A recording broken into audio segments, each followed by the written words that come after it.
Salah satu masalah yang tertinggal setelah aku lulus dari IPDN adalah aku tidak nyaman dengan rambut panjang. 1 tahun botak licin, 1 tahun rambut sekuku, 2 tahun sisanya baru bisa sedikit agak panjang, tapi tetap harus hati-hati dengan gunting pengasuh yang bisa tiba-tiba terbang dan mendarat di rambut kalian. You know what? Botak itu sebenarnya menyenangkan. Kalian bisa merasakan angin sepoi di kepala.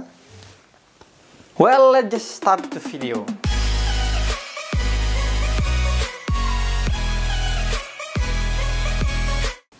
Halo hasil evaluasi, selamat datang kembali di IBOR 23. Banyak dari kalian yang sedang persiapan tes IPDN bertanya kepada yang udah pernah tes IPDN. Dulu belajarnya pakai buku apa, dulu lesnya di mana, dan seterusnya. Dan aku selalu jawab, jujur aku nggak tahu, aku nggak pernah beli-beli buku panduan atau ikut-ikutan les persiapan IPDN. Istriku juga nggak, by the way. Tapi beberapa orang yang aku kenal, ada yang ikut les private dan ada yang punya buku-buku panduan seperti itu. Beberapa dari mereka berhasil, beberapa tidak. Karena penasaran, aku coba untuk cari tahu, aku pergi ke toko-toko buku dan menelepon beberapa orang yang aku tahu pernah ikut les privat persiapan, dan setelah cukup memahami isi buku, kemasannya, dan sistem les privat yang diberikan banyak di luar sana, aku coba combine dengan pengalamanku persiapan IPDN dan mungkin aku bisa kasih sedikit tips. Pertama, dan yang paling utama, sejauh yang aku tahu, IPDN, Kemendagri, Kemenpan RB, atau BKN tidak pernah menjalin kerjasama institusional dengan perusahaan publishing manapun atau tempat les manapun. Karena banyak buku di luar sana dikemas sangat meyakinkan sampai berani mencantumkan kata modul resmi dan mengklaim 100%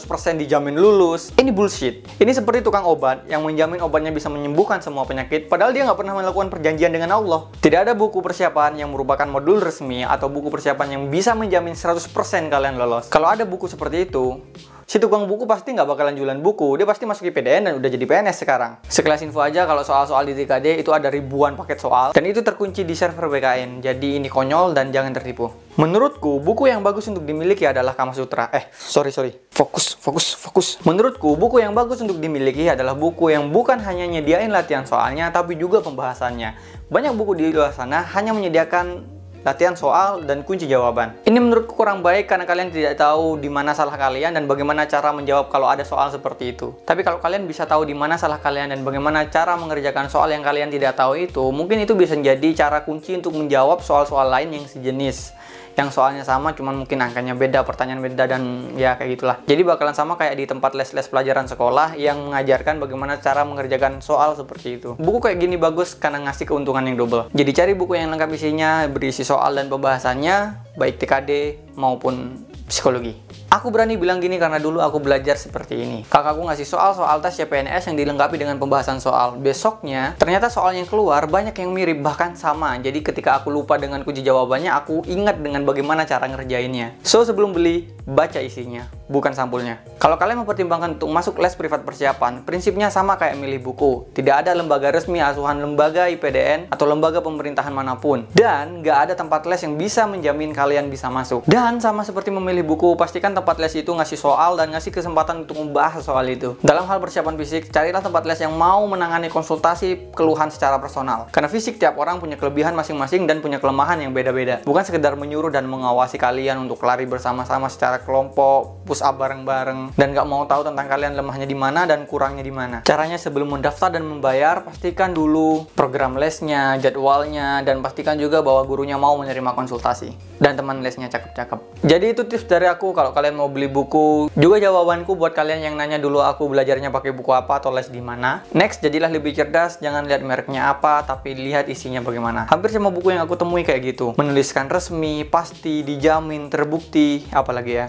Pokoknya bisa bikin lulus, sukses, besar, tahan lama, dan gitu-gitulah. Tapi yang pasti, buku yang bagus adalah buku yang setelah dibeli, itu dibaca. Aku harus akuin, kalau zaman tes saat aku dulu dengan sekarang itu udah sangat berbeda. Zaman sekarang kalian bisa dapat banyak banget sumber belajar dan informasi. Dulu cuma ada web, tapi sekarang sudah ada banyak post Instagram, YouTube, dan lain-lain. Aku Instagram yang aku rekomendasiin mungkin seperti PDN XXX. Mereka ada grup WhatsApp juga di sana, check them out. Tapi aku bukan admin di sana. Tapi aku sempat kenalan dengan adminnya yang minta aku live dengan akun mereka.